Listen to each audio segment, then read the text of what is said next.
5½ dozen பேனாவின் விலை 1287 ரூபா. எப்படி 5½ டஜன்கிறேன்? 1/2ங்கிறது எவ்வளவு? 0.5 தானே.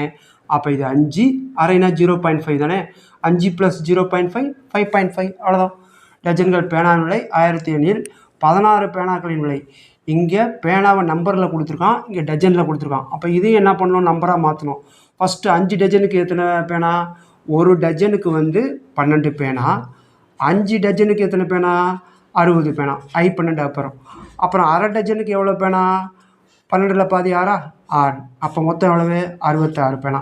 இதுலேயே ட்விஸ்ட்டு. சரி, 66 பேனா எவ்வளோ விலை? 1287 ரூபா. சரிப்பா, உனக்கு எவ்வளோ பேனா விலை வேணும்? 16 பேனா விலை. 16 பேனா. பேனா கேன்சல். அப்போ ரூபா தானே இங்கே அவன் ஆன்சரு, அதான் வேணும். இப்போ பாருங்கள், 8 2 16, 33 2 66. இப்போ லாஸ்ட் டிஜிட் பாருங்கள், 7ஆ? இங்கே லாஸ்ட் டிஜிட் 3ஆ? அப்போ 9 தானே அடிபடும். 33 × 9 இருக்கும், இல்லை 33 × 19 இருக்கும், இல்லை 33 × 29 இருக்கும். நான் கேட்குறேன், 30 × 30 எவ்வளவு?